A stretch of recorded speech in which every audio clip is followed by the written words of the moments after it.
Sadly, it is time once again to put the heat on. I don't look forward to this every year. It's old. It leaks. We had a leak start last year. You can see that black, rusty looking stuff on the floor. That's new from last year. Very minor. The gaskets there don't look good. None of this looks good. First thing I need to do is obviously clear all this stuff off. We get a little dust on there, so I'm going to vacuum it. Just clean everything up. A couple of cobwebs and that, you know. So we'll get all those. And then we'll get the air compressor, the blowgun, and go ahead and blow off any residual. Then I'll go in the burner compartment and blow that out in case any detritus is in there. And then we'll fire it up and hope it works. More concerning is there's almost no pressure in the boiler. Last year I think it had about 4.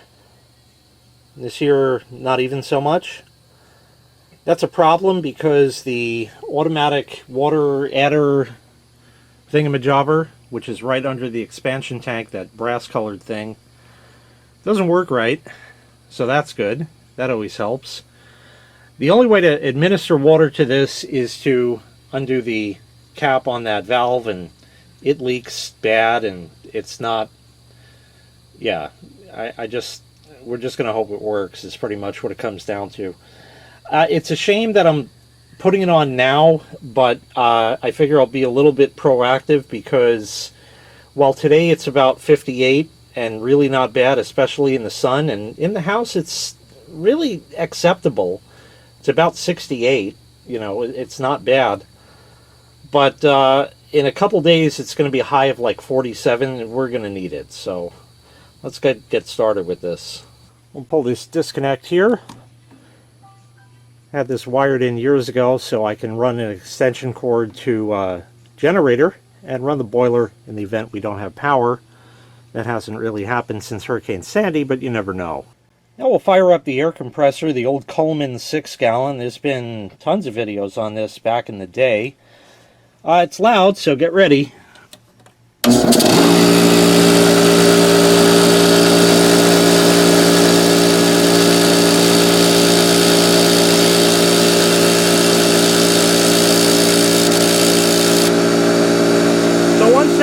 Vibrating sound goes away, it should be good. I don't know what it is. I've got to turn power on, so that's the switch here. Vintage click switch like that. Original plate from 72, I think it is. Or 74, I forget. Lilco, that was 2 electric companies ago. Being that the boiler is unplugged, I can go ahead and plug in the vacuum to that outlet just because it's there and convenient. For those of you who haven't been around, I'm using my IBM service vacuum. There's going to be a ton of links in the prescription to a lot of the stuff I'm using. So if you were absent that day or what have you, make sure you go watch those videos. Time to start vacuuming.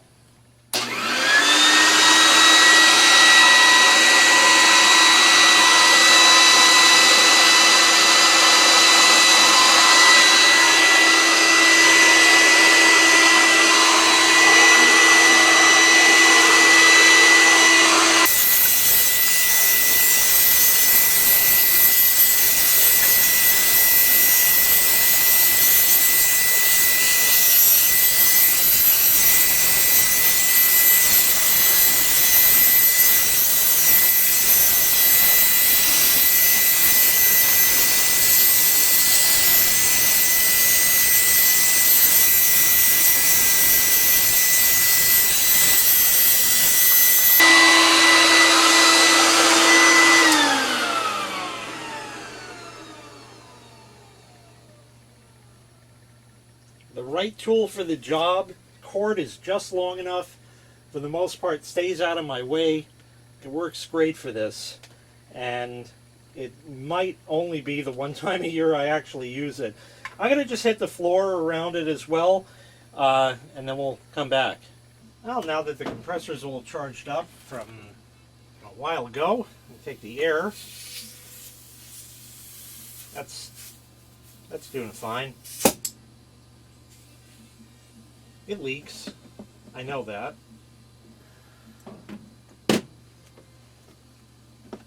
Hook up the knackered Harbor Freight remnant hose. That leaks too. Oh yeah. Oh, this is leaking great now.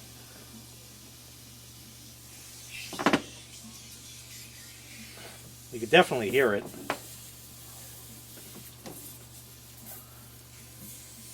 Might be time to retire this soon. But it'll work for our purposes, so that's all we need for now. Now we'll go kind of blow all the dust off of what I missed with the vacuum, and then we'll go clean the burner. Alright, we're all set to go. Compressor may fire at any time, so we'll just blow off whatever we can.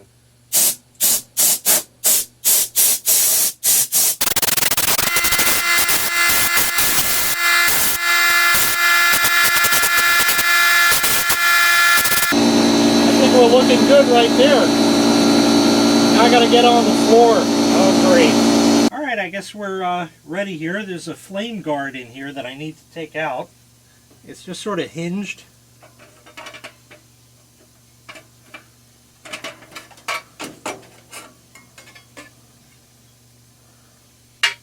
And that way I can see what's here. We have a little stuff that I didn't get with the air or the vacuum. So I like to just wipe all that off right quick. And we're going to take the air in the event that the pilot, which I leave lit year-round, I can't really see where I am in relation to the screen. I have this little China igniter thing. Where's the button? That's important, right? So that'll relight it. Because when I blow air in there, where the pilot is, invariably it goes out several times. So now I'm just going to kind of blow under the boiler and kind of get all the crap out of that. And then I'll blow in there and get the burners blown off and all that kind of great stuff. Blow in the burner tubes. That might help a little. And relight the pilot as necessary. So I guess we're about ready to go.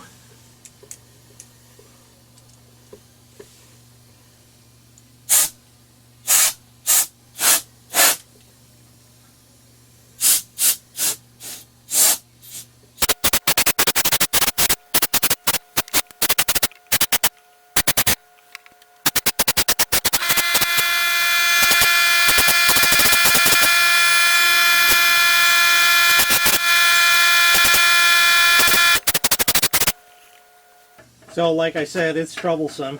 I'm going to have to get a light because I just can't see where it goes.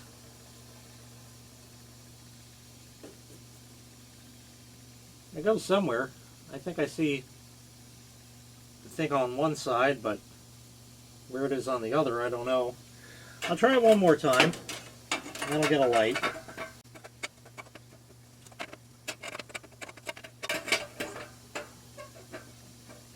Oh, we got it.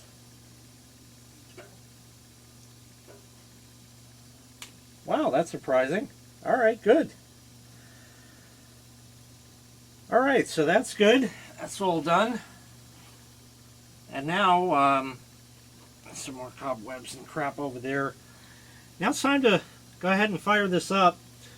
Usually I like to show you down here, but with the camera being as knackered as it is, because the tripod mount broke on it, I guess over the last year, I can't do that kind. So you're just going to have to hear it. But before we do that, I like to run the pumps for some time to ensure that water is circulating. Well, it's time to plug in the pumps. When I do that, we should get a nice clang of both of the contactors for both zones. And we'll see. Before I do that, the pipe here, barely warm, if anything. Yeah, it's definitely barely warm. and ice cold up in this neck of the woods. Yeah, about the same there. And this one, kind of warm. Kind of warm even there. All right, well, we'll see what happens. Let's plug it in.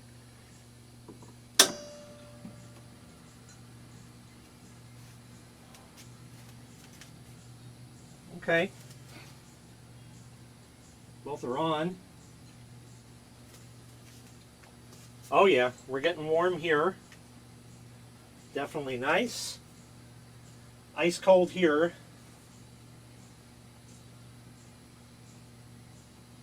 And this is now getting cold. This pipe here. This one, cold.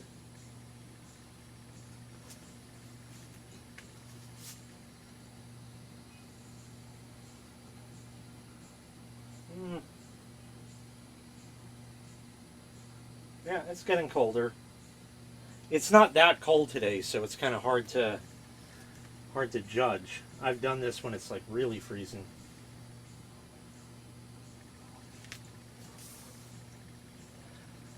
So now everything seems to be just a little bit warm,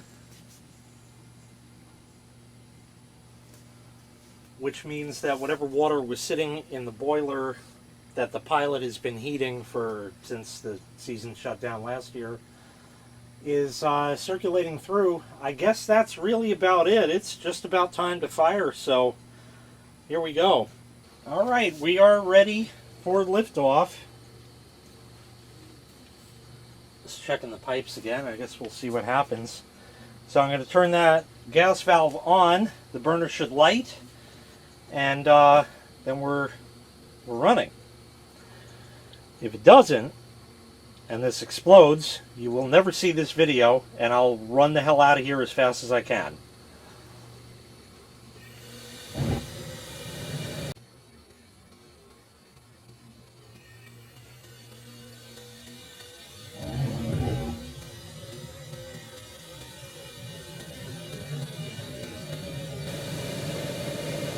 I mean, it's gas. What's there to really go wrong? All right, so we're running, and pretty much now, it's not the dating game, it's not the newlywed game, it's not the Price is Right, it's not Let's Make a Deal, Card Sharks, Family Feud, Tic-Tac-Toe, anyone? No? This is the waiting game, yeah. So we're going to wait and see what happens. The burner, let me just get into position, is firing nicely, so that's good for a change. Pipe here is getting warm, I like that.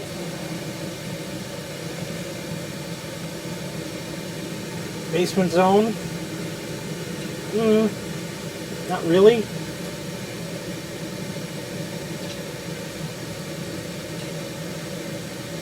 So I'm going to do even one better than that.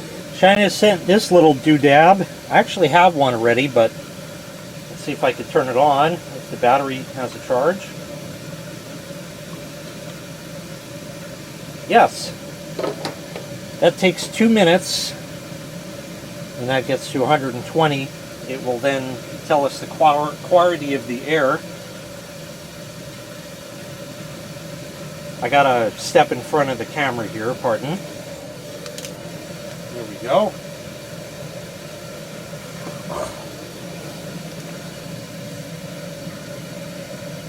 Meanwhile, while we're waiting for that, I'm going to check to make sure the flue is exhausting. The way you do that, just take your fingers like this. You might have these. Just lick here, anywhere. Usually here is good for me. And then hold it up, and you should feel a draft. That you'll feel the coolness of the air in the room. So,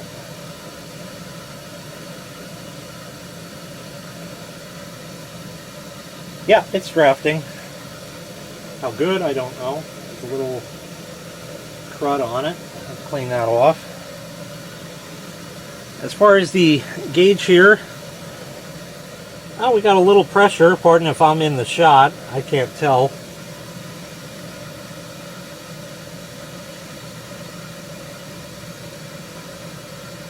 I forgot I was going to do this.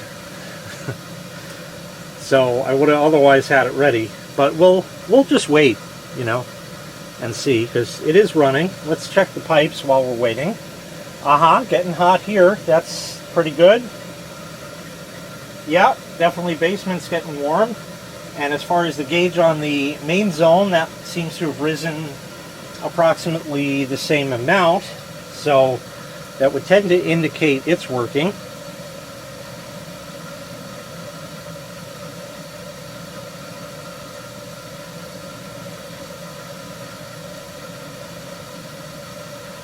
Oh yeah, these are great numbers.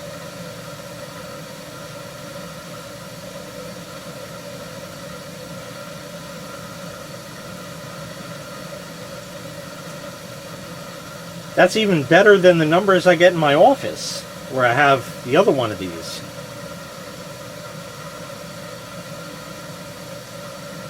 Of course, if I breathe at it, you'll see the CO2 number go up. Unless it just died. I don't know. No, there it goes.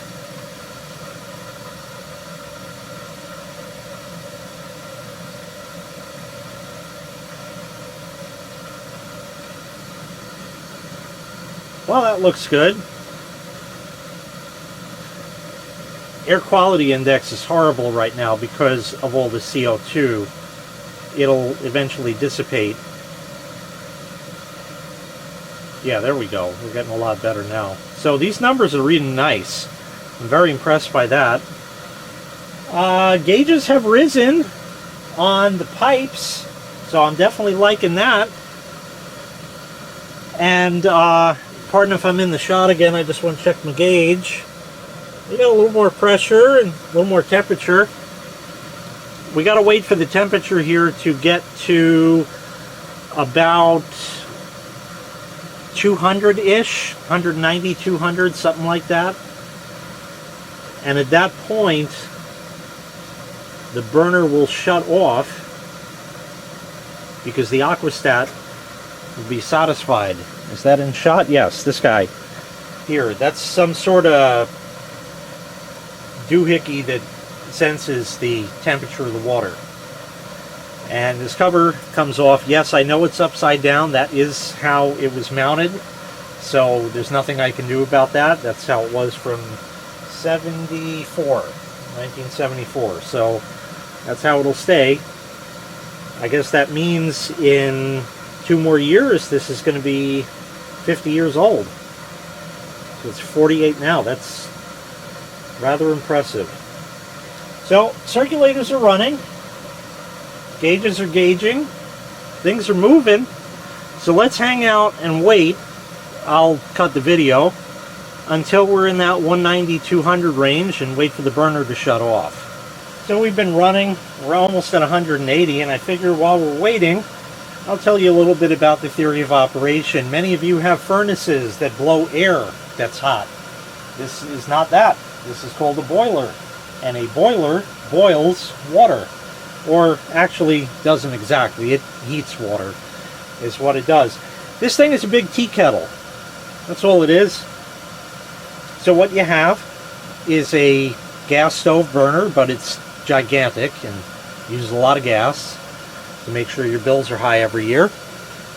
And it heats up a cast iron thing that's filled with water. There's pipes connected to that and circulator pumps. When the thermostat says, hey, it's cold in here, turn the heat on, it goes down here and turns the circulator on for the appropriate zone, and that pumps the water through all of the radiators on that zone.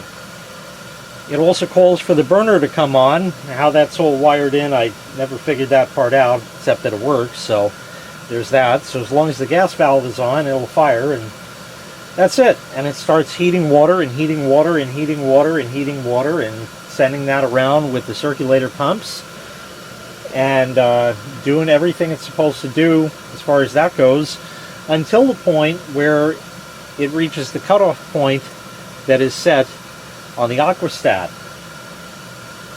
That says, okay, the water's hot enough, but if the thermostat still says, hey, it's still cold in here, give me more heat, what's going to happen is it's going to shut the burner down, but keep those circulator pumps running and keep circulating that water through the radiators.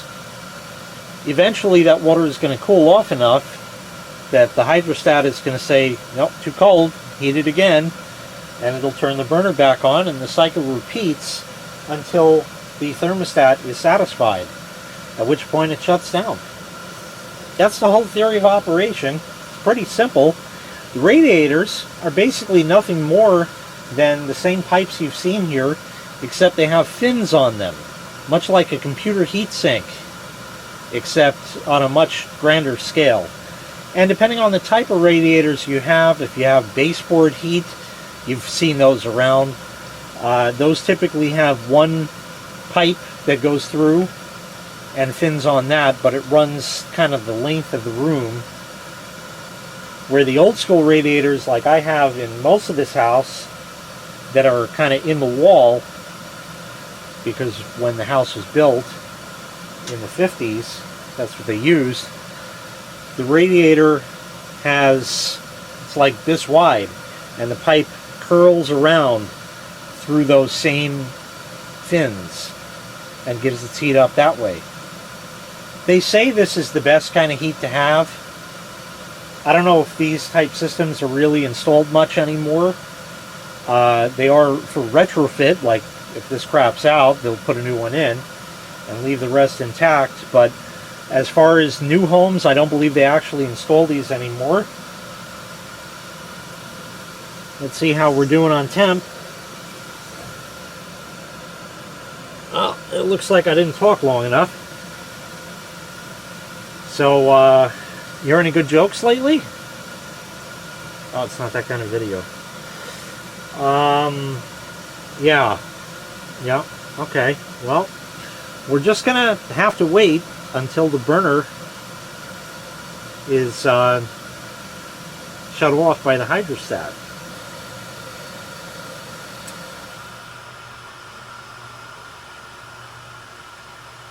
That was perfect timing. I figured I was going to have to turn this camera on and let it run for a while, and it just shut now. And where are we reading? Just about 200? Just about 200. So yeah, the hydrostat is satisfied, and that was the successful first run of the boiler. Numbers here aren't looking bad at all, so I guess we didn't need that kind. It's only a little warm, it's fine. There we go. So good. That's fantastic. The burner has come back on. It's running. It's doing its thing. As far as the gauges, let me go handheld for a minute. So this is the main pipe. I don't know if it's a return pipe, a feed pipe, whatever. It's one of the pipes is what I'm telling you. That's up around 55 C. Now, I wanted to get Fahrenheit ones because that's what we're more accustomed to here in the US. The only problem was those were like 10 to 15 times more expensive for no reason. So I got these, and pretty much you double it and add 32. So 55 is 110, 145. 45. 42. Who's doing this math? Anyway, that's right at 60 for the main zone. And that one is a little lower. Now, I don't know how any of these are calibrated, if that one is less sensitive than this one compared to that one, or what. I have absolutely no idea. More heat is needed on the main zone than on the basement zone, so I'm okay with that, whatever it is. I don't remember what it was last year. I could review the video and see if there's anything, but before I started, this was reading about 20, and now we're up around 55 to 60. So that's all good. No leaks as of yet, besides whatever was already there. It's dry, I already checked. So that's a good thing. And both circulators are still running, so we're still calling for heat, both zones. So we just have to wait until the burner kicks back on. And once it does, we can pretty much call this successful. I don't know when that'll happen, but probably soon. These guys make that chink chink kind of sound. There's the burner. You're supposed to be able to turn the top of these, and this boiler is supposed to be able to be operated without electricity, without the circulator pumps, just relying on convection currents in the water. Let the hot water flow up and the cold water flow down by gravity. It's not very efficient, doesn't work that well that way. I've never tested it. I don't want to test it. I can't turn these things, nor would I even want to try. So yeah, bad news all around with that. But anyway, the good news is this uses, I think, about 160 watts total if both circulators are running. So that's just peanuts. I can run that. I have these battery boxes that China sent that can run it. I have generators that can run it. An inverter for the car can run it in the event of an emergency. But doesn't appear to be necessary since Hurricane Sandy. Just gotta wait till we get another one of them storms, and I don't know, kind of been quiet this year with that. Looks like we're in good shape. I dread this every year, but every year it turns out to be not that big of a deal. So that is going to wrap this up. I thank you very kindly for watching, and I greatly appreciate it. Make sure you click like, make sure you click subscribe, and take care. We'll see you next time. Bye-bye.